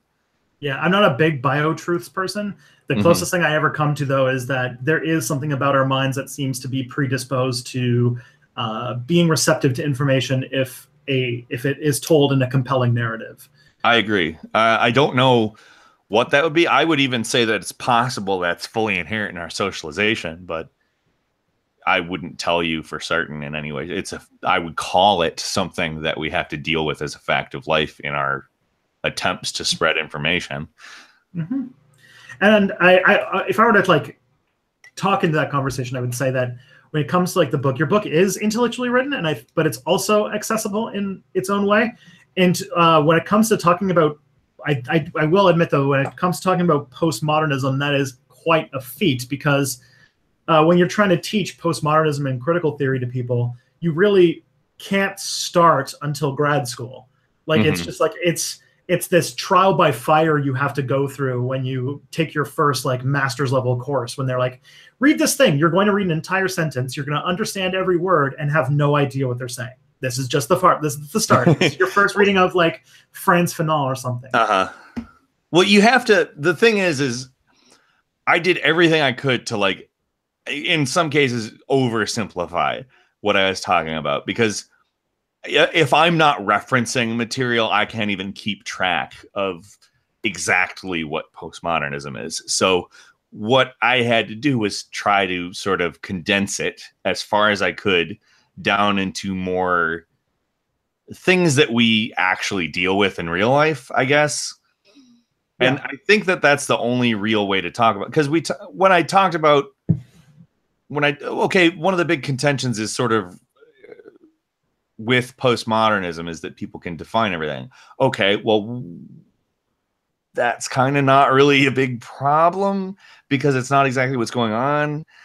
Here's kind of, I don't know. I don't really know how to describe exactly. It's not so much redefine as it is trying to find out what we're actually saying. It's digging, basically. It's not painting, it's digging. Yeah.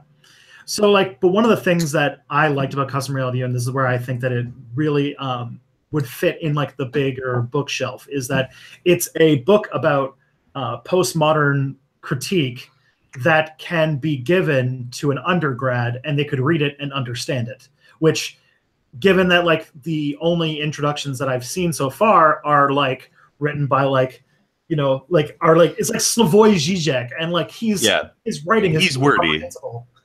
He's wordy. Yeah. And not wordy in a manner that's very narrative oriented, to use the terminology we're talking about right now. He's very dry at times. I mean, I've seen he can be very humorous, and he's also said a lot of things that are just way far away from anything I would identify with. But I mean, he's not a consistent person, I would say.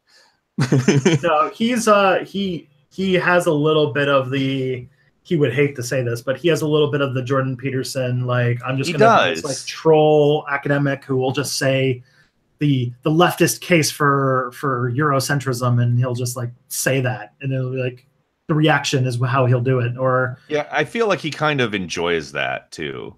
In a way that Peterson, I feel like, has this seething rage just barely underneath that we finally got to see a little bit of when that guy criticized this thing and called him a fascist. I want to punch you like I punched a 2-year-old, or I'm going to happy slap you, or whatever the stupid thing is. The craziest Peterson thing to date is that in his book, he claims that there was a point where he really, really wanted to punch a 2-year-old boy.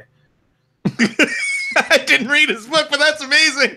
He was talking about like a 2-year-old boy that like was doing something like pulling his daughter's hair when she was 2 at the playground.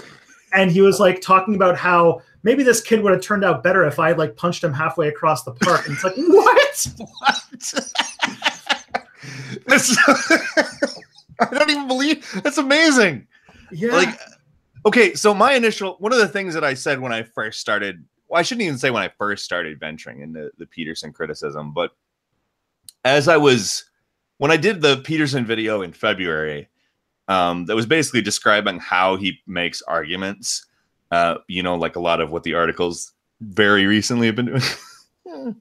But when I did that, I typically tweet a lot when I'm about the topic that I'm about to cover, because it allows me to kind of, I don't know, when you break it down in tweets, it's so like makes you understand the essence of what it is you're saying, or it's a mess, and you look back at it and you're like, maybe I shouldn't make a video like this. But it really it forces you to condense what you're saying, and that's a lot of what I try to do. So I was talking about Peterson, and I brought him up, and I said, when you look at Jordan Peterson, you should see Wrath from Full Metal Alchemist Brotherhood.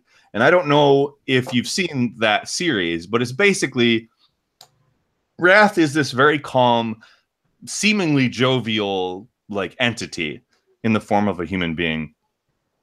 And he has this seething rage just barely underneath. And he lets, you could even say the Hulk if you wanted to go with a more mainstream reference. But I don't like to do that because I like the Hulk and I don't like Peterson. But I feel like that has proven to be very accurate, because when I feel like a lot of interviews, you can just see this intense hate emanating from his face. And he starts to, but he keeps it very calm in its verbiage. He keeps it as calm as he possibly can. And I'm so happy that he wasn't able to over the criticism. Yeah, I think he very much is. He's like a longtime academic, so like I imagine he's very used to the authority of the professor position. And then when he's in a situation where he's being called out by people who are like lower on the totem pole than him, and you know how much he cares about the totem pole. So yeah, the totem pole is like a big thing for him. He loves hierarchy, loves it. And that's the thing that just blows my mind, is how somebody could just openly endorse hierarchy.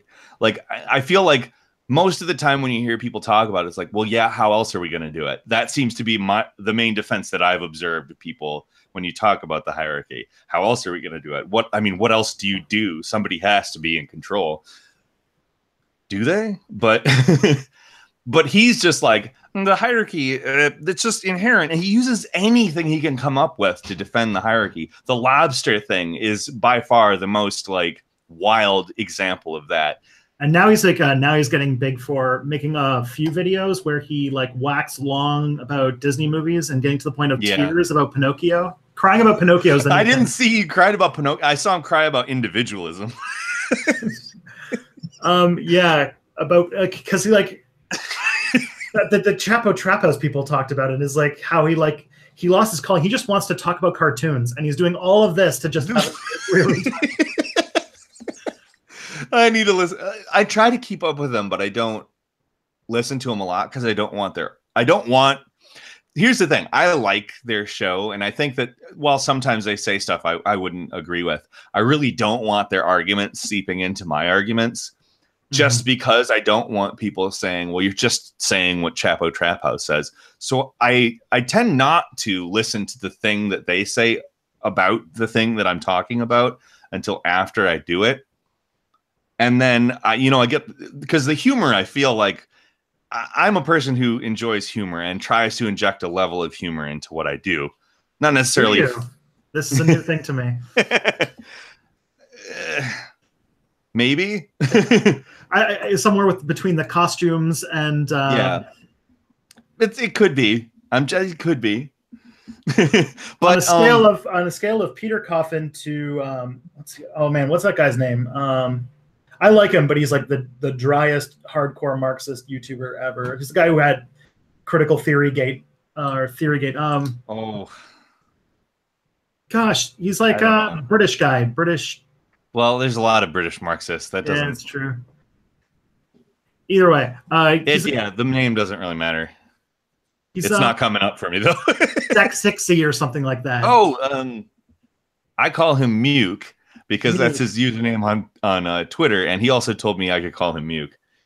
He is very dry, but he can also be very trolly. He's an enigma, I would say. Sometimes he's said things that are just, again, like Zizek, he said stuff that I just totally don't agree with, but he's also said things that I do totally agree with. So I don't know. But there is a definite. I was just trying to make a goof about how much. Yeah, your channel is very much. Yeah, it's a lot more in the, I would like to say, like pop culture-y type area, and I try to do that because I came from humor. Like I used to do sketch humor and song parodies, and that was what my YouTube was. And when I rebooted, I privatized all those videos because they were algorithmically speaking, killing me in watch time. Absolutely. I was doing that like one time when I always try to figure out how channels are working because obviously mine is having a growth impediment. Yeah, it is. It has been recently. I haven't been able to keep up with a couple of your recent videos, but I have noticed that you've been. It's recommending them more to me, and I'm like, that's good. Yeah, I'm trying to figure out how it works. And when I first found out your channel, which was like late in 2017, later than it should have anyway, I was like, oh, this channel seems very strange, like 100,000 plus, but it's like, yeah, there's been more than a few people have asked. I've explained it a lot of times at this point. It used to be a comedy channel. I made sketch humor and song parodies, and the majority of my subscribers came from a couple of times I was on the Annoying Orange. Yeah, Social Blade doesn't even know what the hell's going on when I look. Yeah, they don't. If you look at it, it looks wonky as hell. And I get people who accuse me of like buying subscribers. Like, do you think that if I could get rid of the 200,000 subscribers that are on my channel, I wouldn't? Algorithmically speaking, that's a lot of people that do not click my videos, and the YouTube algorithm knows that. That's all a direct hindrance to me. As was all of my old videos, which would get view times of like 30 seconds. I privated all of them. All of a sudden, my channel's growing again. I privated them way too late. I did that last summer. And since last summer, like my channel has just like been moving. That's good. I'm very slowly, but there's a lot to. At some point, I think the subscriber count will even out, and the effect of the dead subscribers will be less. But algorithmically speaking, it is a hindrance. Yeah. All right. I have two more questions. So we're getting close to like the end of the time. But one is another one about like, do you know about something? What do you think about it? And it's Daniel Kahn and the Painted Birds. That would be a great band name. Yeah. If that is what that's supposed to be. Sure. And the other one is to ask if you have a crazy drug story, which I'm not sure if you. Like I used to drink and like I smoked pot a little bit, but nothing crazy. Like, Yeah, I wish I could say I have a crazy drug story because it seems like people really like those, but like I am a very dull individual when it comes to that. Like if somebody was talking about like, hey, would you want to eat some pot brownies? I would be like, maybe, possibly. Like I'm not against it or anything. It's just like it's not something I do, you know. It's mild now. Like what's it called? That shit's gonna be it's gonna be legal in Canada in a couple months. It just passed the House. It's going to the Senate. Nice. You'll probably get it too. It doesn't seem like there's a lot of resistance. Well, Justin Trudeau was elected on a mandate to legalize marijuana as like one of his platforms, and he's doing it. And all of the provinces are now being forced to figure out how they're going to do it. And so, yeah, marijuana is supposed to be legal countrywide by July 1st. That's cool. I mean, see, the thing about that is that could so easily fix a lot of like police related issues, is just legalizing marijuana. And it's so stupid that, and forgive me for using a word that is not, it can be taken as an ableist word. But it's something that's frustrating. And I stop thinking whenever I think about that, because it's so obvious the tie-in to bad policing that pot has. Basically, it's. I mean, if you look into studies about that, it's 9 times out of 10 like an improper policing has something to do with pot. It's just like, yeah, really. But I mean, yeah. I will say though, it's what's led to a lot of funny things is that I'm looking for work. You know, I'm trying to find like a summer job. And one of the things that's coming up a whole lot is like we're looking for people who can teach people how to do marijuana, because how to do marijuana. Yeah, well, like marijuana, it's going to be legal on July 1st, and they're doing the way that alcohol works here. They're doing the same thing, which is that it's owned by a government monopoly. So the only place where you could buy marijuana, like with booze, is from a government store. So it's all government revenue. Right. Okay. So the cannabis company. That's great. Might I just say that the fact that all of the funding goes back into public sources, that's wonderful. Yeah. So the fact that I think it's called the Cannabis Store, that's going to be the name of this store. That's actually good because of the whole marijuana being tied into the. It's an issue that I don't fully understand, I'll admit, but the whole propaganda thing. It was a video that I was very skeptical of initially, but looking into it, it seemed pretty sound. It was a Vox video, I think, about. No, it was Now This. It was about how the word marijuana was used to basically. It was a racially tinged word against Hispanic people, and the way that we all know the word marijuana, just I feel like it doesn't in any way feel like that. But I mean, if you look into all of the points made into it, like. Factually speaking, yeah, it pretty much has been used that way. Yeah. But so cannabis, it's not going to be that in Canada. Cannabis store. And yeah, because then now the big issue is that there's all sorts of like minor things that are like, oh yeah, I guess we have to figure that out. Like, does marijuana count with? Because they have laws where like you can't smoke it in public. And, you know, there's stuff where like you're not going to be able to do it anywhere. It's like you can do it in your home. It's not just like vaping down the street. Yeah, but there's also, you know, it's perfectly within your rights as a landlord to say that you can't smoke cigarettes in your house or in your rented apartment. Right. But now there's people who are like, oh, like they're going to be halfway through their lease, and now there's this marijuana thing, and it's like, well, can we like put in the lease that you can't smoke weed either? And then it's like, well, then there's people who can't smoke legally anywhere, and it's like, oh, these things. That's you make pot brownies, my friend. Yeah. I do have some. There's a way to get around all laws, all of them. I'm not. That's probably going to cast some level of suspicion on me for saying something like that. There is somebody who asked what you think about legalizing cocaine, and it's like, I don't know that I have an opinion on that, to be completely honest. I don't love the fact. Okay, so legally speaking, I don't love hierarchy. I don't love the state. These are two things that I don't love, and that's why when I say your dispensaries, your pot stores, your cannabis stores being government owned is good, I say at least it's going back into public funding. I don't necessarily look at that as like, great, it's going back into the government. But cocaine is kind of a little bit different. And I feel like I'm not necessarily educated enough on the actual effects of cocaine rather than having just seen people use cocaine, but like how much of the detrimental effects of cocaine are due to them using it as a crutch to try to keep up with work, like things like that. It's just not stuff that I understand, you know? Yeah. I mean, there is something to say about the idea of treating drug use as a medical problem, not a criminal problem, but that's it's a whole kettle of fish. And you don't want people to go to jail for using cocaine, but you also don't want cocaine to be available at the corner store. And so, like, yeah, those are things that, like, okay, especially as far as decriminalization, probably, yeah, but does that mean it should be a legal product? I mean, in the current world, I don't know, like the way things work now. In a perfect world, I probably wouldn't even think about it at all. Like, it's just whatever happens. Like, that would be kind of the way I look at it. But it's not a perfect world. It's a system that we live in currently. There's a hierarchy we live in currently, and within that,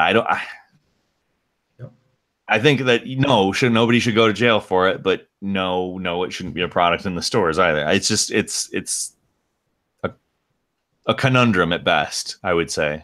Yeah. All right. Well, I think that I have another stream at 8 o'clock, so I have to go get down, eat food, recharge, etc. But I just have to eat food, period. So, well, thanks for coming out, Peter. I really appreciate it. Of course, anytime. You just ask. I'll be happy to do it. And to everybody out there who has been following this conversation but doesn't know to go to Peter Coffin on YouTube, please tell them where to go to see your stuff. Well, you can go to youtube.com/PeterCoffin, twitter.com/PeterCoffin. I also have a book on Amazon, which is not the primary motive for me saying that it's not bad to shop at Amazon, but I mean, it's part of it. I have to pay my rent. But all that stuff. I also just opened a t-shirt store too, where the proceeds are going to the artist that made the designs. So that's basically what I have going on at the moment. I have a very important documentary coming up within the next couple weeks. I don't know exactly when, but it's on A Place to Belong, which is going to cover Peterson and Ready Player One. And I think that it's like you said, this is the video that is going to bring down everyone on me, I think. Yep. I can see that happening. All right. Well, thank you guys so much. I hope you have a great month, and I will see. For everyone else, there's going to be streams, but the next subscriber appreciation day will be at the end of April, and I don't know who it is yet. I'll have to talk to some cool people because I always get to talk to awesome people. So thank you so much. Last month it was Mexi. Yeah, I watched that actually. It was quite good. Mm-hmm. Covered a lot of different topics, just like this one. Yeah. All right. Peace out, friends and allies. Bye-bye.